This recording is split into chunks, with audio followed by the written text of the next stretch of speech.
I had just finished blowing out the candles on my 70th birthday cake when she said it. You disgust me since the very first day I met you. Her voice echoed through the hall like a slap across the face. Loud, clear, cruel. And everyone heard it, my friends, my family, even the waitstaff. The room, just moments before filled with laughter and music, went completely silent.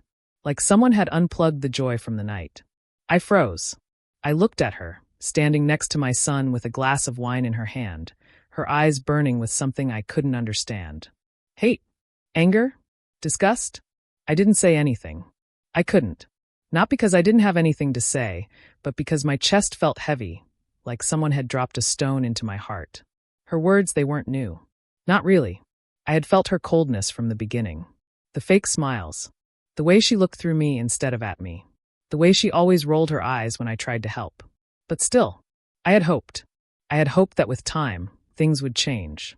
That maybe once she became part of the family, she'd soften. That she'd let me in. That she'd see I wasn't her enemy.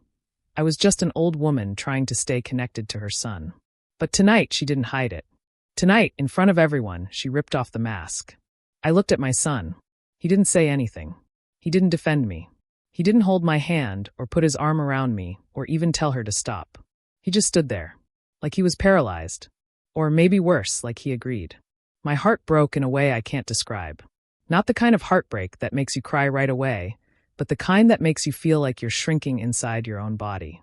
Like your soul is curling up and hiding somewhere deep inside just to survive the moment. I looked around the room. Some people were pretending they hadn't heard. Others were whispering. And some just looked down at their plates, embarrassed. I forced a smile. My lips trembled, but I forced it. I think the cake is melting, I said, trying to joke. Better cut it before it becomes soup. A few people laughed awkwardly. The kind of laugh people give when they don't know what else to do. I picked up the knife and sliced the cake. My hands were shaking. My eyes were blurry. But I kept smiling. Because that's what we do, right? We smile to survive. We pretend we didn't hear the insult. We act like we didn't just get slapped across the soul. We serve the cake, pass the plates, nod and say thank you, even when we want to run away. But inside something had changed. Something inside me had snapped quietly, not in anger but in pain. A soft, slow crack through the center of my heart. I wasn't just hurt. I was tired. Tired of being quiet. Tired of letting things go. Tired of pretending I didn't see what she was doing, to me, to my son, to our family. But tonight, I wasn't going to fight her. Not with words. I had prepared for this. A month ago, I had found something. I hadn't been looking for it. I never wanted to spy or interfere in my son's relationship.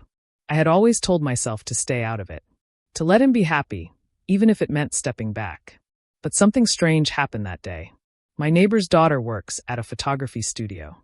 She was editing wedding pictures for a client, and she saw something odd. "Isn't this your son's fiancée?" she had asked me. She showed me the screen. It was her, in a red dress, laughing in the arms of a man who wasn't my son. And not just laughing, kissing, holding hands, being intimate. It wasn't just one photo. It was a series, a full session. She had posed for romantic photos with someone else. And the timestamp? 2 days before my son proposed. I didn't know what to do. My first thought was to confront her. My second thought was to tell my son immediately. But then a deeper part of me said, wait. Wait for the right moment. Wait for the moment when her mask slips so far down, she can't hide anymore. And that moment had arrived. As the birthday dinner continued, I kept smiling. I laughed at people's jokes. I thanked them for the gifts. I took pictures. I hugged my grandkids. But every few minutes, I looked at her, sitting next to my son, pretending nothing happened, sipping her wine with that same cold smirk she always had around me. And I waited, because I had asked the waiter to deliver something special after dessert. An envelope, neatly sealed. Inside it, the photos. Not the originals, of course. Just printed copies, enough to make the message clear. And I made sure he delivered it not in private, but during the moment she loved most. The gift opening ceremony, when all eyes would be on her. She had prepared a dramatic speech. I could tell. She stood up, holding my son's hand, and started talking about how I was strong and independent and how I raised a good man. Everyone clapped. She leaned over and kissed my cheek. A camera flash went off. And then the waiter approached. "Excuse me," he said. This was left for you. Said it's a surprise gift. She smiled like a child getting a prize. She opened the envelope, still smiling. But the smile didn't last long. It fell off her face like glass shattering on the floor. She looked at the first photo, then the second, then the third.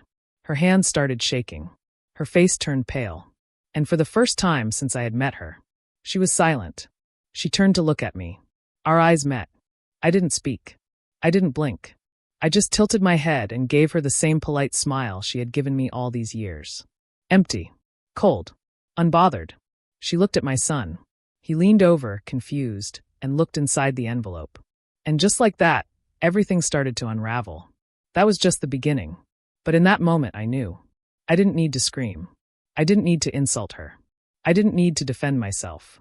Because the truth always finds its way to the surface. Even if it takes time. And tonight, on my 70th birthday, the truth had finally arrived. Wrapped in an envelope. And sealed with dignity. When she said those words to me, "You disgust me since the first day I met you." I smiled. But it wasn't real. Behind that smile, my hands were shaking under the table. I held on to the edge of the cloth just to keep them still. My fingers were curled so tightly into a fist that my nails left tiny marks in my palm. But no one saw that. No one ever does. Because I've learned how to hide pain. How to wear calm like a mask. How to pretend I'm fine, even when something inside me is quietly breaking. It's what mothers do, isn't it? We protect our children, even from our own heartbreak. The room had started buzzing again, but not with laughter. Whispers. Eyes looking sideways. Some guests looking at me with pity. Some pretending they didn't hear anything.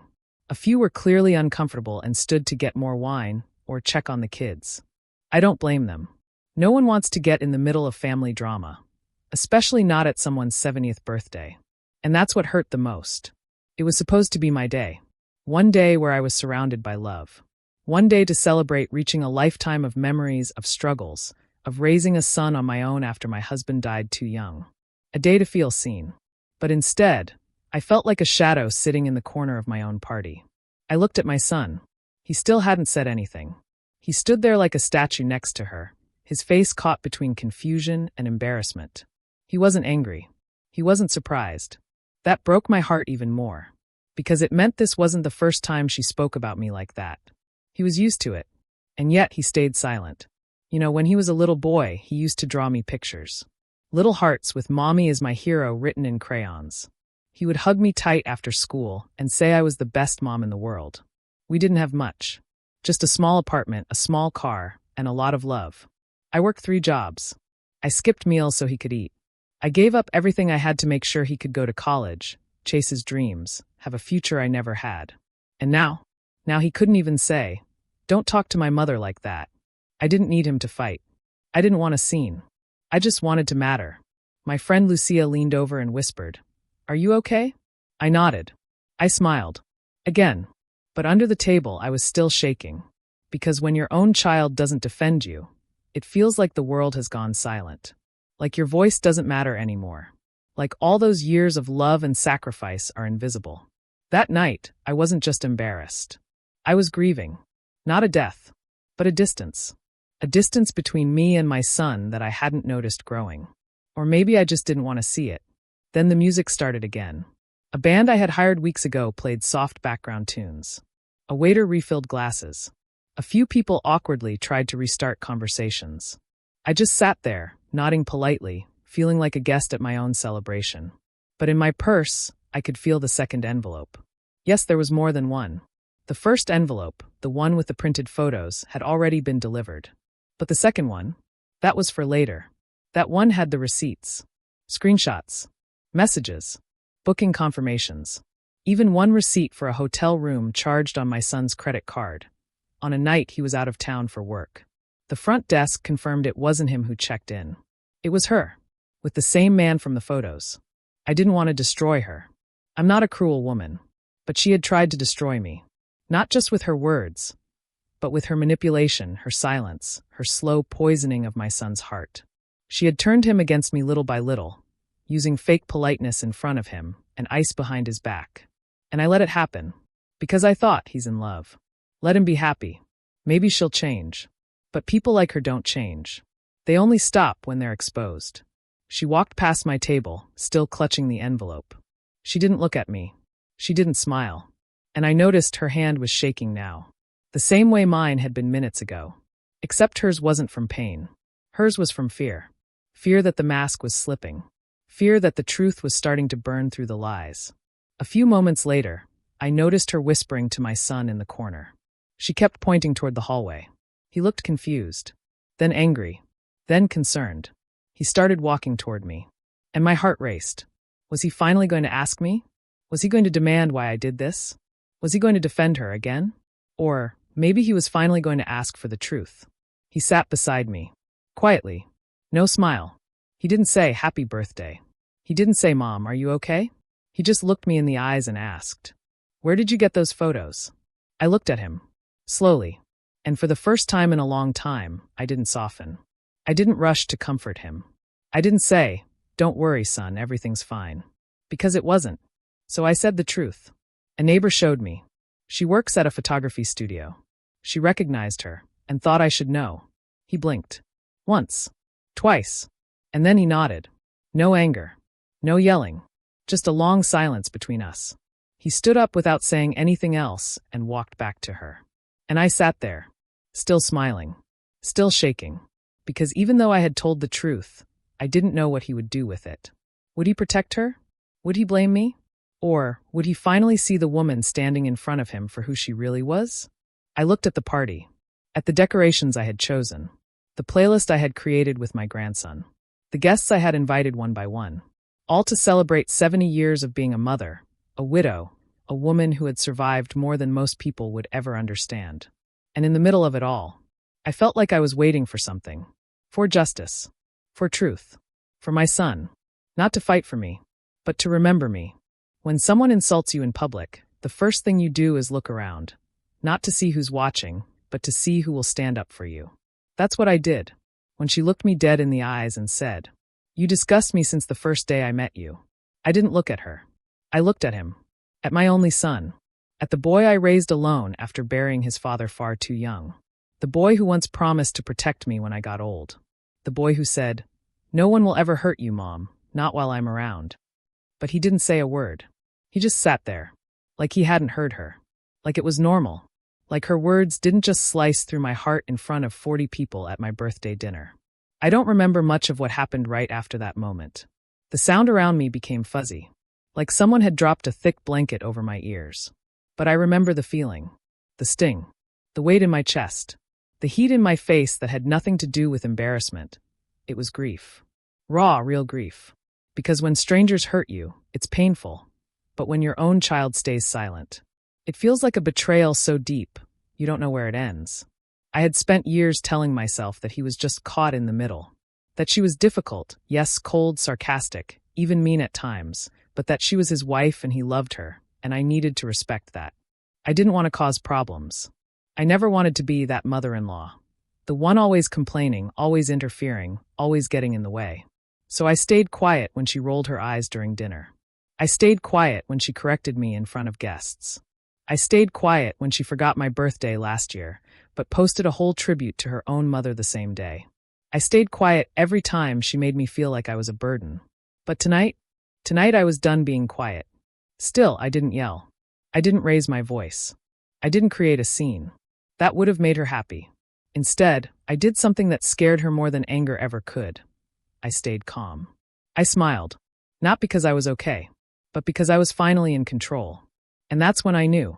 If my son couldn't see the truth after this, then maybe I had to accept that I'd already lost him. But a small part of me still hoped. A small part of me whispered, "He's just shocked.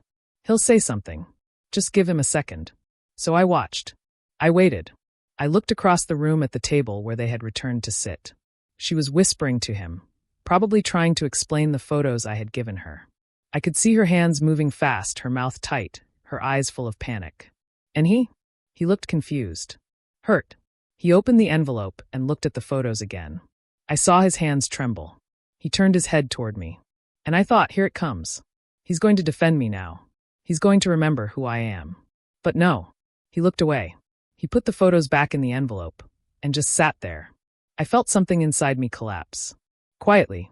like a shelf breaking under too much weight. I had already accepted that she didn't like me. But to see my own son, the boy I fed with my own hands when we had no money, the boy who cried in my arms when he broke his first bone, the boy who used to tell his teachers I was his superhero. To see him sit there while someone humiliated me in public, it hurt more than any insult ever could. That's when my grandson walked over to me. He's only 6. Sweet little boy with big brown eyes and messy hair. He tugged at my sleeve and whispered, "Grandma, are you sad?" I blinked back tears and forced another smile. "No, sweetheart. Grandma's just a little tired." He looked at me like he didn't believe it. And in that moment, I wanted to cry, not because of the pain, but because this little boy saw what the adults refused to. He sat on my lap and hugged me tight. And you know what? That hug kept me going. Later, while everyone pretended the party was still fun, I noticed my son finally get up and walk toward me again. He sat across the table and stared at me. He looked tired. Not angry. Not proud. Just tired. "Mom," he said quietly, "why would you do that tonight?" I tilted my head. "Do what?" "Give her those photos. You embarrassed her in front of everyone." I felt the sting behind my eyes, but I didn't let the tears fall. Instead, I answered calmly, "Did you see the dates on those photos?" He hesitated. "Yes." I nodded. "And she says they were old, from before she met me." I leaned in. "Do you really believe that?" He didn't answer, because deep down he already knew the truth. I reached into my purse and slowly took out the second envelope. The one with the timestamps. The hotel receipt. The messages. I slid it across the table. He stared at it like it might explode.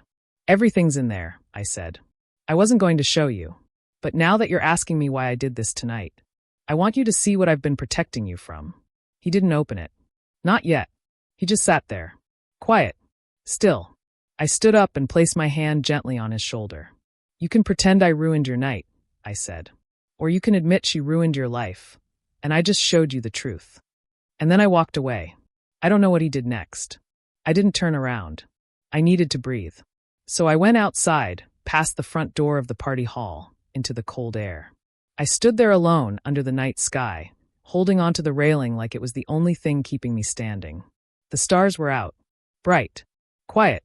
Far away. And I wondered, was I still his mother in his heart? Or had she replaced me completely? I was still standing there when Lucia came outside to check on me. She didn't ask questions. She just stood beside me in silence. And after a while, she said something I'll never forget. "You're not alone, Querida. You did what many mothers are too scared to do. You spoke the truth. And now, he has to decide who he is." They dimmed the lights just as the band started playing that cheerful birthday song. I was supposed to be smiling. I was supposed to be clapping along, pretending everything was fine. Pretending I was happy. Pretending this was just another joyful family moment. But the truth is, I was holding my breath. Because as the waiter carried out my 70th birthday cake, 3 layers tall, white frosting, golden candles, another waiter was carrying something far more dangerous.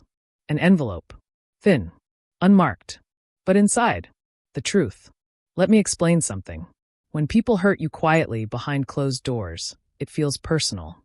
But when they hurt you out loud, in public, with no shame, that changes everything.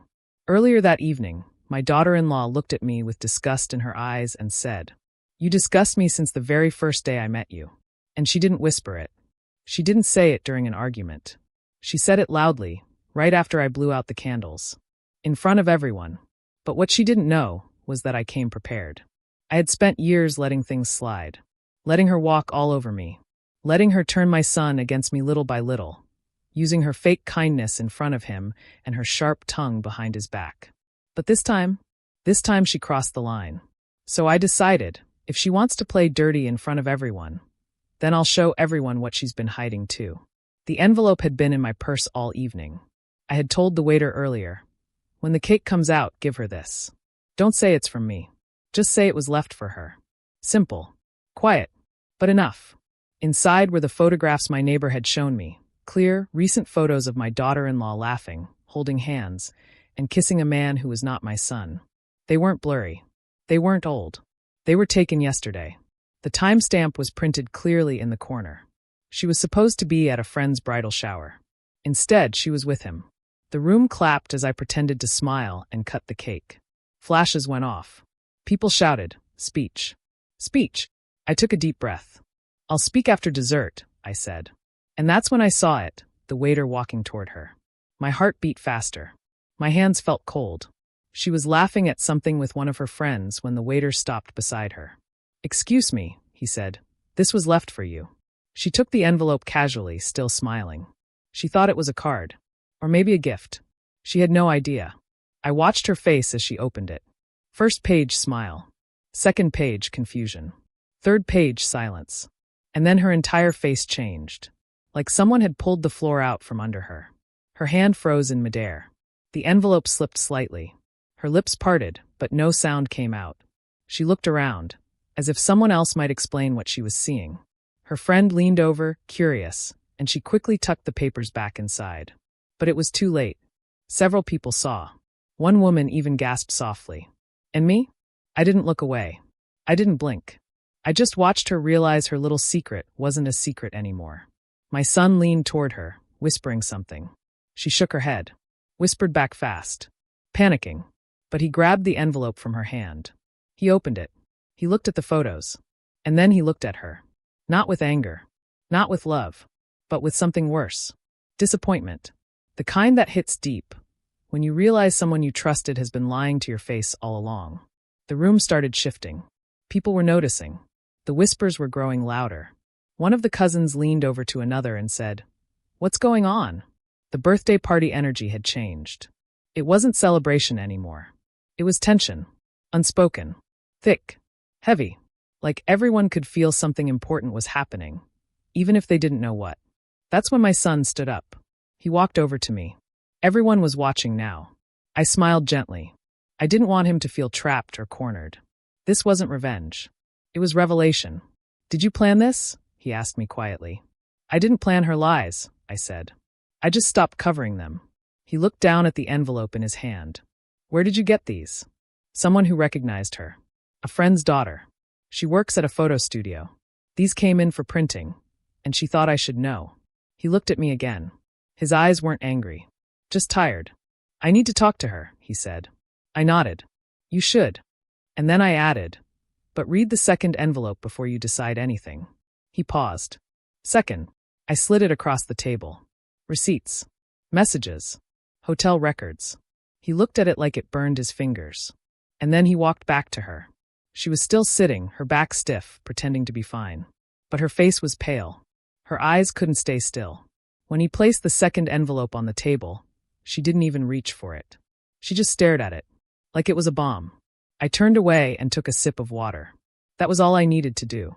I had spent years shrinking myself to make space for her. But tonight, I took my space back. Not with shouting. Not with insults. Just with the truth. Later that night, after most of the guests had left and only close family remained, she came to me. She didn't say sorry. Of course not. She just stood there and said, "You planned this whole thing just to ruin me." I looked at her and said, "No. I planned my birthday. You ruined yourself." She scoffed. Then she walked away. My son didn't go after her right away. He sat beside me for a while. Silent. He didn't say much. But he didn't need to. Because when he took my hand and squeezed it gently, I knew. Something had changed. He saw me again. Not as a burden. Not as an old woman to push aside. But as his mother. The woman who protected him, even when it hurt. That night, as I cleaned up the last few things and thanked the staff, I felt lighter. Not happy. Not proud. Just free. Free from pretending. Free from silence. Free from carrying the weight of someone else's lies. And as I blew out the candle on the leftover slice of cake later in my kitchen, I made a wish. That my son would wake up. That he would find his way back to the truth. Back to himself. Back to me. The party noise was still going on behind her. But when she opened that envelope, she froze. Like time stopped. Like even her breathing forgot how to continue. I saw it happen right in front of me. 1 second she was laughing, holding her wine glass, enjoying the spotlight like always. And the next? Her smile vanished. Her hands stopped moving. Her shoulders stiffened like stone. She didn't even blink. Let me be clear. This woman, my daughter-in-law, is not the type to show weakness. Ever. She knows how to fake it. Fake kindness. Fake compliments. Fake love. She's an actress in a nice dress, always performing. So when she stood there completely frozen, that told me one thing. She had no backup plan for this. No lies ready. No excuses. She was caught. And she knew it. She stared at the first photo for a long time. Then flipped to the second. Then the third. Each one worse than the last. And with every page, I saw her skin lose color. Her mouth was slightly open, but no words came out. It was as if her voice had gotten stuck in her throat. I didn't feel joy. I didn't feel victory. I just watched in silence. Because this moment wasn't about revenge. It was about truth. All these years, she made me feel like I was the problem. Like I was difficult. Too sensitive. Too dramatic. She told my son I was always judging her, when all I ever did was try to welcome her. She told him I made her uncomfortable, just because I asked her to help with dishes once. She lied. Manipulated. Turned him against me slowly, like poison in tea. And I took it. Because I didn't want to lose my son. Because I thought, maybe if I just stayed quiet, maybe things would get better. But they didn't. And now the silence had turned into something sharp, something that was finally cutting back. She didn't look at me. Not at first. She was too busy trying to understand how this happened. Who found out? How did I get the photos? How long had I known? I could see it all written on her face: fear, confusion, panic. She looked like someone whose secret life had suddenly been put on display. And it had. My son was standing beside her. He leaned closer and asked, "What is that?" She didn't answer. So he reached over and took the envelope from her hands. She didn't stop him. She couldn't. She was frozen, not by the cold, but by the shock. And that's when he saw the photos. I'll never forget the look on his face. It started with curiosity, just a regular, confused expression. Then stillness. His eyes scanned the first image. Then the next. And then his eyebrows pulled together. His lips tightened. And finally, he looked up at her. Their eyes met. And something between them shattered. He didn't say anything right away. He just stood there holding the envelope, staring at her like he didn't recognize her anymore. Like he was looking at a stranger. She opened her mouth to speak, but nothing came out. He whispered, "Is this real?" Still no answer. So he looked at me. Across the room. Across the space that had grown between us for years. And with a voice barely loud enough to hear, he asked, "Mom, did you give this to her?" I nodded. Quietly. His jaw clenched. He looked back at her. And that's when the trembling started. Not from her, but from him. Because when someone you love betrays you, your whole body doesn't know how to react. Your hands shake. Your heart races. Your brain refuses to believe it. He dropped the envelope on the table and walked away. She followed him. Of course she did. Not because she wanted to fix anything, but because she wanted control. I watched them step outside together, arguing in whispers that got louder as the door closed behind them. Guests turned to look at me. Some curious. Some uncomfortable. Some pretending they hadn't seen anything. I stayed seated. I didn't chase after them. I didn't defend myself. For once, I let the truth speak louder than my silence. Lucia sat beside me.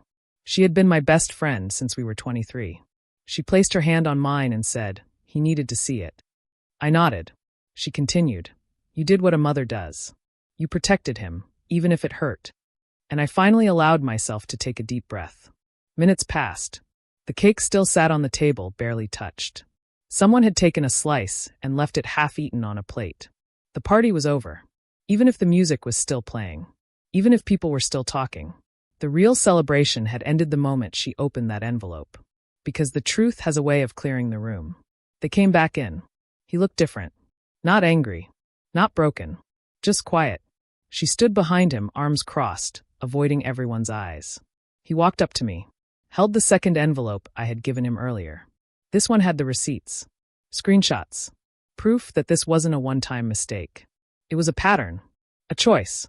A lie that had gone on too long. He placed the envelope gently on the table and said, "I read everything." I waited. I didn't speak. I let him take his time. Then, finally, he asked the question I'd been waiting for. "How long have you known?" I answered softly. "About a month. I wanted to tell you earlier. But I wasn't sure how." He nodded. Slowly. Then he sat down beside me. And for the first time in years, he looked tired with her, not with me.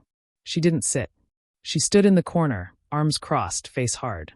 Waiting for someone to fix it. Waiting for someone to blame. But no one came to save her. Not this time.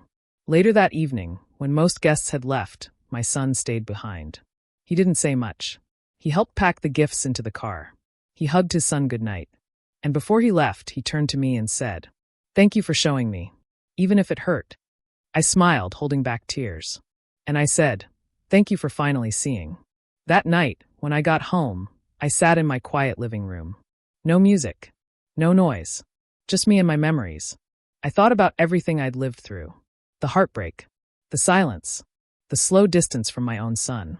But most of all, I thought about how sometimes the truth comes quietly, like a letter in an envelope, and yet it changes everything. The photos were there, right in front of everyone who mattered. In her hands, then in his. And now, sitting quietly on the birthday table, beside the cake no one wanted to touch anymore. No one needed to ask what they showed. You could see it in her face. You could see it in his silence. And still, I didn't say a word. Not a whisper. Not a tear. Not a question. Not an "I told you so." Because when the truth is this loud, you don't need to raise your voice. I sat quietly at the table while the rest of the room pretended to carry on. Some guests were whispering in corners. Some looked uncomfortable and slowly left the party with soft excuses like, "I have work tomorrow," or "Let us not take up too much of your evening." But I knew the truth. They weren't leaving because they were tired. They were leaving because they were embarrassed. Not for me. For her. And maybe for him too. My son sat beside me now. He hadn't spoken much since he returned from outside. His hands were still holding that second envelope, the one with the receipts, the texts, the hotel bookings. He looked at it like it was full of broken glass. I could tell it was tearing him up inside. But still, I stayed silent. Because this wasn't the time to comfort. It wasn't the time to explain. It was the time to let him sit with the truth. You see, sometimes silence is not weakness. Sometimes silence is power. Especially when you've spent years being blamed. Years being called too dramatic, too controlling, too emotional. That's what she used to say about me to him. I know she did. I could see it in his eyes every time he visited. Shorter visits, colder hugs, rushed conversations. He had slowly pulled away. Not because he didn't love me, but because he had been taught not to trust me. And the hardest part? I never defended myself. Because I didn't want him to choose. I didn't want to put him in the middle. So I carried the pain alone.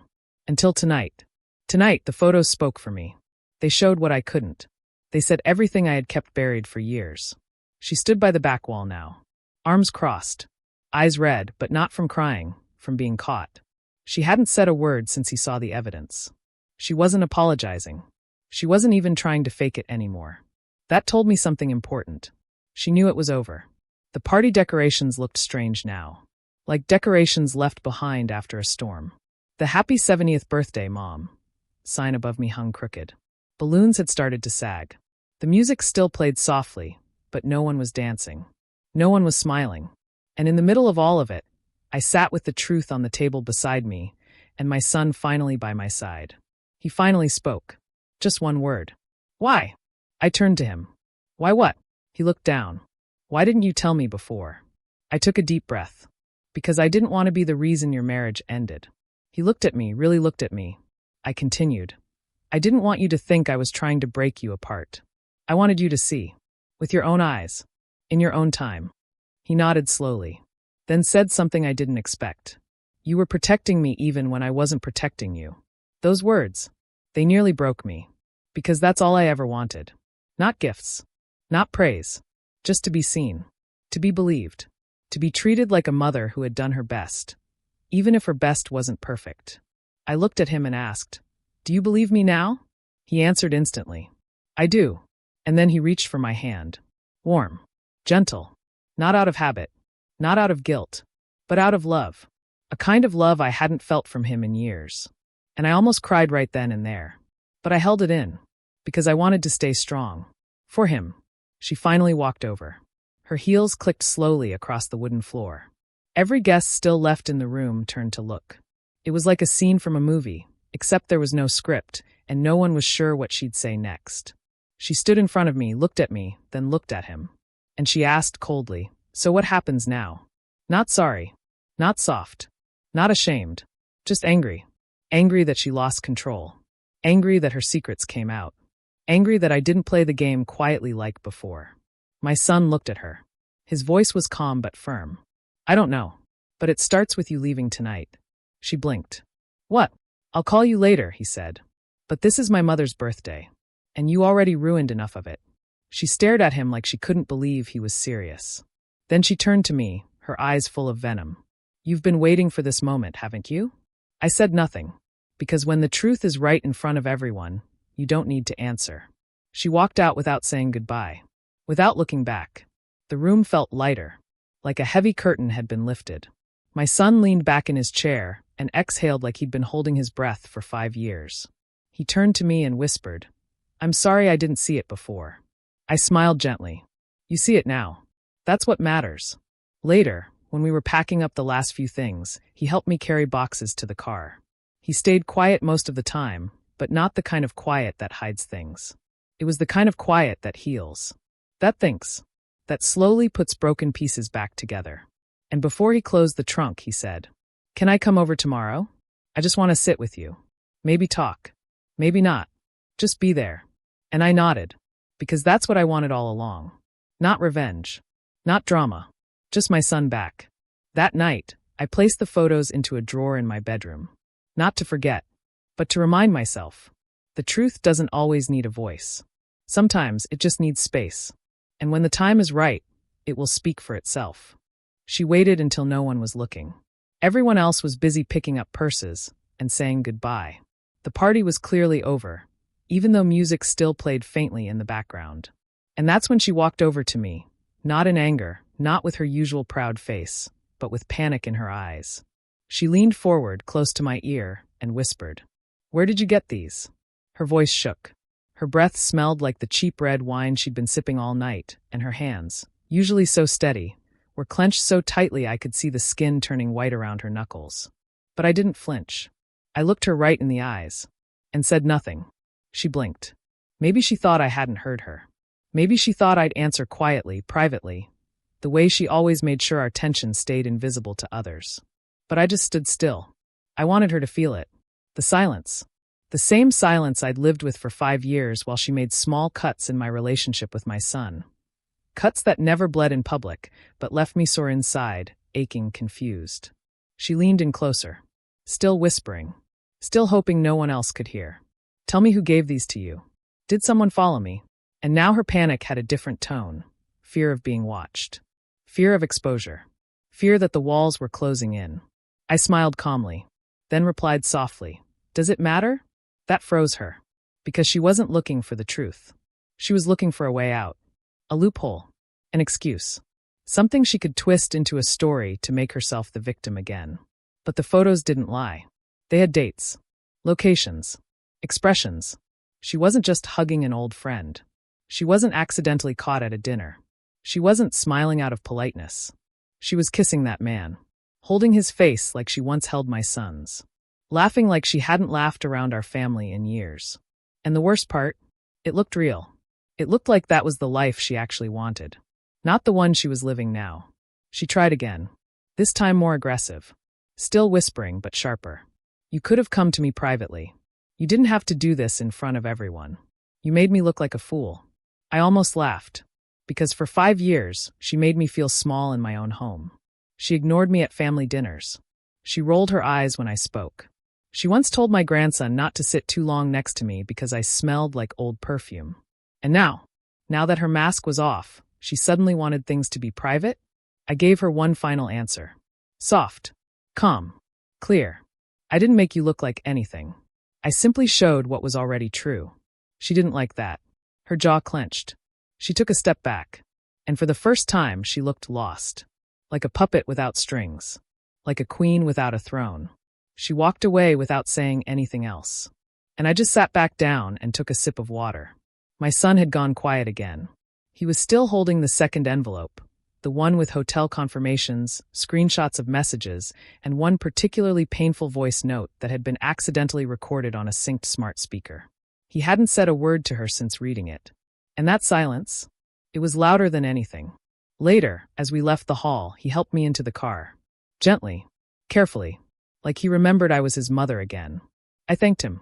And just before closing the door, he said, She asked me the same thing. I looked up. About the photos? He nodded. She asked me where I got them. I said, "It doesn't matter. They're real." I smiled. Not because I was happy, but because finally he wasn't defending her anymore. That night, when I got home, I sat at my kitchen table alone. The decorations were still in a bag by the door. My phone had several unread messages from guests saying things like, "I'm so sorry that happened tonight. You were incredibly graceful. I never liked her, but I never had proof." Proof. That's what everyone wanted, I guess. Even my own son. Because deep down, people don't believe things until they see them. And sometimes, even love can blind a person to what's right in front of them. I opened the drawer where I had kept a copy of the photos. I didn't take them out. I just looked at the envelope. Plain. White. Harmless looking. And yet, it held years of silence, pain, and truth. All in 5 printed pages. My phone lit up. It was my son. She left. She took her things. She said she needed time to think. I told her not to bother. I stared at the message. No reply for a long time. And then I typed, "I'm sorry it had to happen like this." He replied, "I'm not. I only wish I'd listened to you sooner." I didn't want him to feel guilty. That wasn't the goal. But I think he needed to say that out loud, even if just in a message. He needed to admit that he saw me now. That he finally knew I wasn't the problem. That I never was. I went to bed that night feeling light. Not happy. Not relieved. Just free. For the first time in years, I didn't fall asleep replaying hurtful words in my head. I didn't wonder what I had done wrong. I didn't carry the weight of silence on my chest. Because she asked me, "Where did you get these?" And the answer is simple. From a moment God decided I had carried enough. It happened fast, but it felt like the world slowed down. My son reached for the envelope with both hands. And as soon as his fingers touched it, his face began to change. Not all at once. Not dramatically. But slowly, piece by piece, like a painting losing its color. I watched it happen from across the room. I didn't speak. I didn't move. I just watched the truth finally meet his eyes. You need to understand something. This was not just an envelope to him. It was the breaking point of 5 years of denial. 5 years of trusting someone who had quietly moved his heart away from me. 5 years of being fed stories, little twisted versions of moments, where I was always the villain. 5 years of him slowly building a wall between us because she told him I was too much. Too involved. Too emotional. Too needy. And now, in his hands, was the evidence.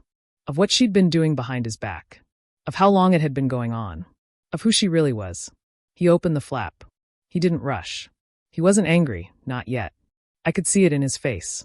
He still didn't want to believe it. His mind was hoping maybe these were old photos. Maybe there was an explanation. Maybe this was just some misunderstanding. But that hope didn't last long. Because as he pulled the papers out and flipped through the pages, his eyes changed. First, confusion. Then, disbelief. And finally, pain. Not loud pain. Not dramatic pain. Just quiet devastation. The kind you only see in a person when everything they believed about someone they loved starts to fall apart. He sat down slowly, still holding the papers. He didn't even realize people were watching. Some guests were whispering. A few had already left. But none of it mattered to him. He was lost in those pages. In the truth he couldn't unsee. The first sheet was a hotel receipt. His name on the credit card. Her name on the check-in form. But the date? He wasn't even in the country that weekend. Second sheet, screenshots of messages. Romantic. Bold. Too familiar to be fake. Third sheet, a photo of her standing in a man's car, holding his face like she once held my son's. He stared at that one for the longest time. And I knew what he was thinking. He wasn't angry that she cheated. He was broken, because he trusted her. With everything. With his life. With his future. With his family. And now all of that felt fake. I didn't say anything. I didn't try to explain.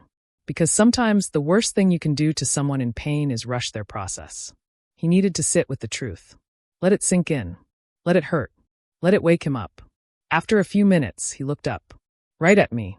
And I'll never forget what I saw in his eyes. They weren't filled with hate. They weren't filled with tears. They were filled with something worse. Regret. He wasn't just realizing the truth about her. He was also realizing how blind he had been. How he let her twist things. How many times he ignored my quiet hurt. And now the regret was heavy. He stood up and walked toward me. The envelope still in his hands. He pulled out one photo, the one from the restaurant, where she was laughing with the other man, her hand on his chest. He showed it to me. "Did you know it was this bad?" he asked. I looked at the photo, then at him. "Yes." He nodded, like he already knew my answer. But he had to ask anyway. For himself. Then he said something that made my throat tighten. "I'm sorry I didn't believe you before." I wanted to say it's okay. But it wasn't. So I said something else. Something more honest. "You were in love. I understand." He looked down.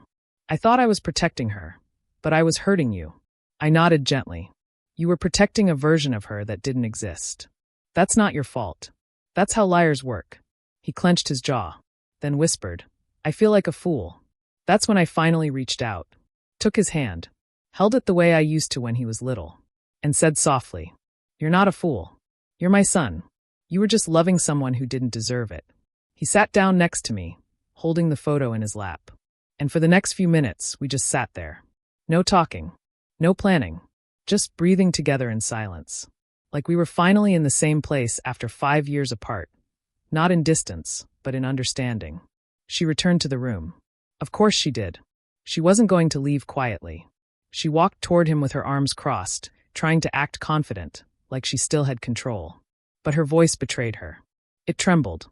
"You really believe this?" she asked. He didn't answer right away. He turned the photo around, showed it to her, and asked, "Is that not you?" She froze.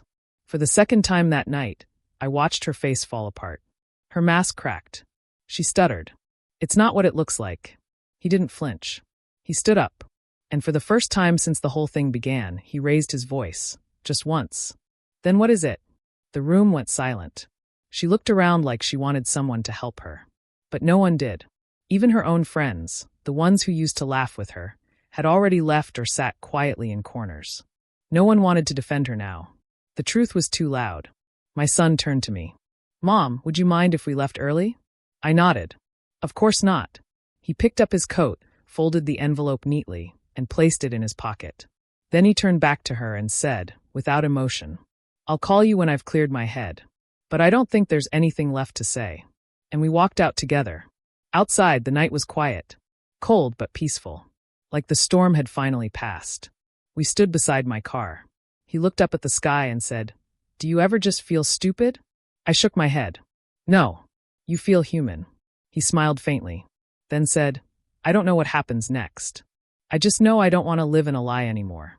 I placed my hand on his arm. "Then don't." And that was it. No big speech. No dramatic goodbye. Just a moment of clarity. And a son, finally holding the truth in his own hands. All night, I knew people were watching me. At the birthday party. At the moment she shouted at me. When the waiter handed her the envelope. Even when she tried to act innocent. Eyes were everywhere. But I wasn't watching them. I was watching his eyes. My son. Because his face couldn't lie to me. Not even after years of distance. He's always had honest eyes. Even as a child. When he broke the neighbor's window playing soccer, he didn't run away. He came home crying and told me, "Mom, I messed up." He was 7. I hugged him and said, "Telling the truth doesn't make you bad. It makes you brave." That little boy. I missed him. For years, I wondered where he went. When he stopped visiting as often. When he stopped calling on Sundays. When he started believing every lie she whispered behind closed doors. He never yelled at me. He never said cruel things. He just faded. And that was somehow worse. But tonight, the night she exposed herself, his eyes came back to life. They weren't full of fire. They weren't full of hate. They were full of something much deeper. Realization. And I saw it happen. When he read the first message in the envelope. When he recognized the name of the hotel. When he saw the time stamp and remembered where he had been that day. When he held the photo of her hand on another man's chest, in the same way she used to touch him. He blinked. His lips parted.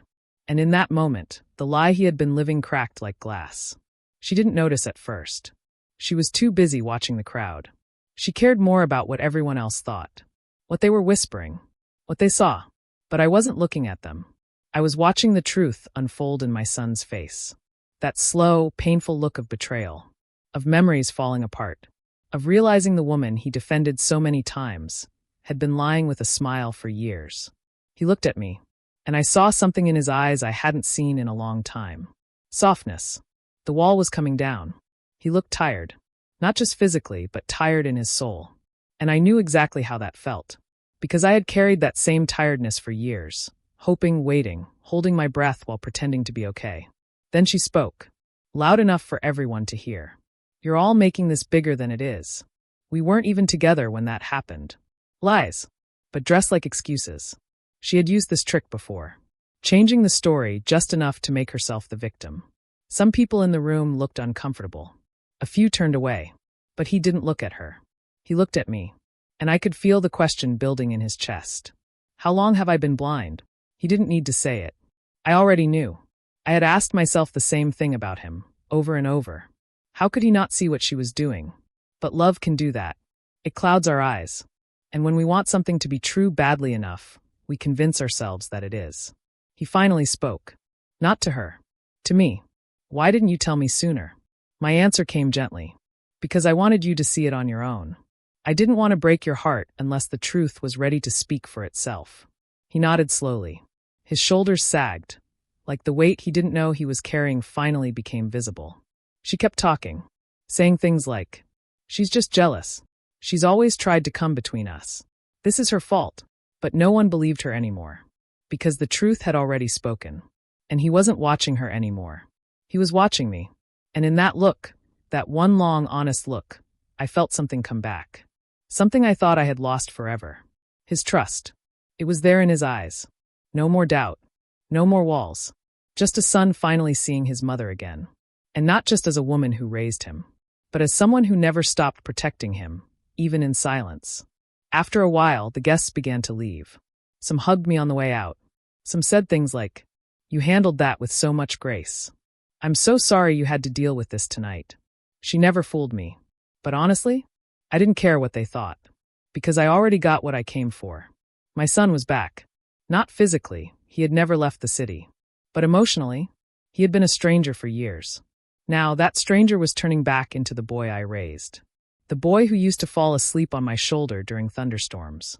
The boy who once made me a birthday card with the words, "You are my whole world, Mom." He helped me gather the leftover food. He asked me if I had eaten. He told the staff to take a break while he swept the floor. These were small things, but they meant everything. Because for years, I was invisible in his life. Now he saw me again. And he wasn't watching her fake tears. He wasn't watching the guests leave. He was watching me, just like I had been watching him all night. And you know what? That was the most beautiful part. Not the justice. Not the exposure. Not the proof. But that quiet moment where two people, a mother and son, saw each other clearly again. No lies. No noise. No walls. Just eyes filled with truth. And hearts trying to heal. All night, I knew people were watching me. At the birthday party. At the moment she shouted at me. When the waiter handed her the envelope. Even when she tried to act innocent. Eyes were everywhere. But I wasn't watching them. I was watching his eyes. My son. Because his face couldn't lie to me. Not even after years of distance. He's always had honest eyes. Even as a child. When he broke the neighbor's window playing soccer, he didn't run away. He came home crying and told me, "Mom, I messed up." He was 7. I hugged him and said, "Telling the truth doesn't make you bad. It makes you brave." That little boy. I missed him. For years, I wondered where he went. When he stopped visiting as often. When he stopped calling on Sundays. When he started believing every lie she whispered behind closed doors. He never yelled at me. He never said cruel things. He just faded. And that was somehow worse. But tonight, the night she exposed herself, his eyes came back to life. They weren't full of fire. They weren't full of hate. They were full of something much deeper. Realization. And I saw it happen. When he read the first message in the envelope. When he recognized the name of the hotel. When he saw the time stamp and remembered where he had been that day. When he held the photo of her hand on another man's chest, in the same way she used to touch him. He blinked. His lips parted. And in that moment, the lie he had been living cracked like glass. She didn't notice at first. She was too busy watching the crowd. She cared more about what everyone else thought. What they were whispering. What they saw. But I wasn't looking at them. I was watching the truth unfold in my son's face. That slow, painful look of betrayal. Of memories falling apart. Of realizing the woman he defended so many times had been lying with a smile for years. He looked at me, and I saw something in his eyes I hadn't seen in a long time. Softness. The wall was coming down. He looked tired. Not just physically, but tired in his soul. And I knew exactly how that felt. Because I had carried that same tiredness for years, hoping, waiting, holding my breath while pretending to be okay. Then she spoke, loud enough for everyone to hear. You're all making this bigger than it is. We weren't even together when that happened. Lies, but dressed like excuses. She had used this trick before, changing the story just enough to make herself the victim. Some people in the room looked uncomfortable. A few turned away, but he didn't look at her. He looked at me, and I could feel the question building in his chest. How long have I been blind? He didn't need to say it. I already knew. I had asked myself the same thing about him, over and over. How could he not see what she was doing? But love can do that. It clouds our eyes. And when we want something to be true badly enough, we convince ourselves that it is. He finally spoke. Not to her. To me. Why didn't you tell me sooner? My answer came gently. Because I wanted you to see it on your own. I didn't want to break your heart unless the truth was ready to speak for itself. He nodded slowly. His shoulders sagged, like the weight he didn't know he was carrying finally became visible. She kept talking, saying things like, she's just jealous. She's always tried to come between us. This is her fault. But no one believed her anymore. Because the truth had already spoken. And he wasn't watching her anymore. He was watching me. And in that look, that one long, honest look, I felt something come back. Something I thought I had lost forever. His trust. It was there in his eyes. No more doubt. No more walls. Just a son finally seeing his mother again. And not just as a woman who raised him, but as someone who never stopped protecting him, even in silence. After a while, the guests began to leave. Some hugged me on the way out. Some said things like, you handled that with so much grace. I'm so sorry you had to deal with this tonight. She never fooled me. But honestly, I didn't care what they thought. Because I already got what I came for. My son was back. Not physically, he had never left the city. But emotionally, he had been a stranger for years. Now, that stranger was turning back into the boy I raised. The boy who used to fall asleep on my shoulder during thunderstorms. The boy who once made me a birthday card with the words, "You are my whole world, Mom." He helped me gather the leftover food. He asked me if I had eaten. He told the staff to take a break while he swept the floor. These were small things, but they meant everything. Because for years, I was invisible in his life. Now he saw me again. And he wasn't watching her fake tears. He wasn't watching the guests leave. He was watching me. Just like I had been watching him all night. And you know what? That was the most beautiful part. Not the justice. Not the exposure. Not the proof. But that quiet moment where two people, a mother and son, saw each other clearly again. No lies. No noise. No walls. Just eyes filled with truth. And hearts trying to heal. After everyone left and the party hall was nearly empty, it was just me, him, and the silence we had avoided for 5 years. My son sat across from me, still holding the envelope in his lap. He looked like a man who had just come out of a storm, his hair messy, his eyes red, his suit wrinkled. I was cleaning up the last plates on the table when he finally spoke. His voice cracked a little, and he said, "Mom, I'm so sorry." But I didn't smile. I didn't say it's okay, because it wasn't, and he needed to feel that. I looked at him and said nothing at first. Not to punish him, not to make him feel worse.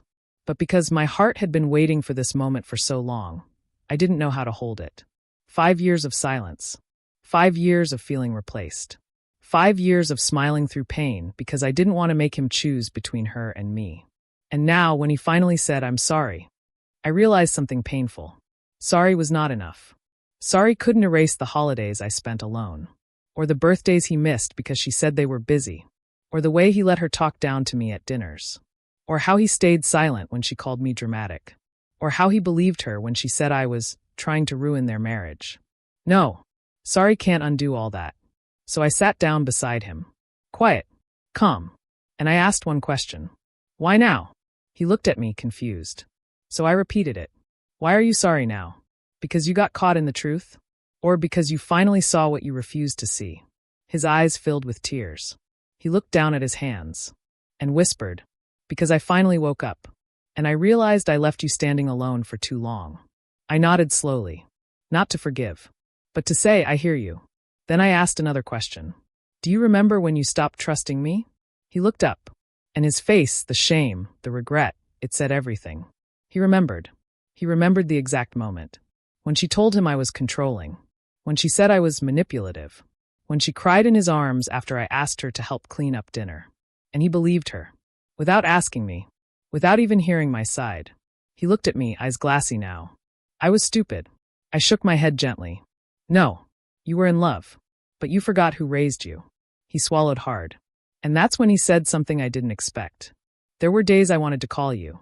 To come visit. But she said it would only upset you. That I should give you space. I laughed softly. Not because it was funny. But because I remembered those same days. The empty Sundays. The lonely holidays. And me, sitting by the window thinking. Maybe today he'll come. He never did. I wasn't perfect, I told him. I know that. I probably said things the wrong way. I made mistakes. But I never lied to you. And I never tried to take you away from her. He nodded. She did that to you. Finally, he said it. Out loud. And the truth, once spoken, felt like a window finally opening in a room that had been closed for years. He put his hand on mine. His voice soft. I can't undo what I let happen. But I want to make it right. I looked into his eyes. The same eyes that used to look up at me from a crib. The same eyes that cried when I dropped him off at school the first day. The same eyes that once trusted me with everything. And I said, then don't leave again. Don't disappear. Just show up. He nodded quickly, like a child making a promise. I will. I swear. And I believed him. But still my heart ached. Because no matter how many promises were made now, they couldn't fill the 5 years I spent feeling like I didn't matter. Sometimes the wound is too deep for a single apology. Even a heartfelt one. He stayed late that night. Helped me load the extra food into containers. Talked about work. About his son. About small things we hadn't shared in years. It felt good. Familiar. But underneath the comfort was something else. A quiet sadness. Because we were finally talking again. But we had lost so much time. At one point, he asked, did you ever stop loving me? I looked up sharply. Never. Even when it hurt. Even when I felt forgotten. I never stopped. You're my son. That doesn't change. And then I added, but I did stop waiting. He looked down. That hit him hard. I don't blame you, he said. You shouldn't have had to wait at all. He got up to leave around midnight. Stood at the door, holding the envelope again. Should I keep this? He asked. I nodded. Not for revenge. But so you never forget how far a lie can take you away from the people who love you. He tucked it in his jacket. Hugged me tight. And whispered, thank you for not giving up on me. After he left, I sat at the table alone. No more decorations. No more music. Just quiet. And a few leftover slices of cake in the fridge. I looked around my small kitchen. The same one where I once fed him from a high chair. Where I once waited by the phone hoping he'd call. And I let out the breath I didn't know I'd been holding all night. Because yes, he apologized. Yes, he saw the truth. Yes, we talked. But deep inside, there was still a crack. One that time would have to heal. One that I'm sorry alone couldn't fix. So I made tea. And as I sat sipping it, I whispered to myself. I didn't need him to say sorry. I needed him to come back. And he did. That was enough. For now.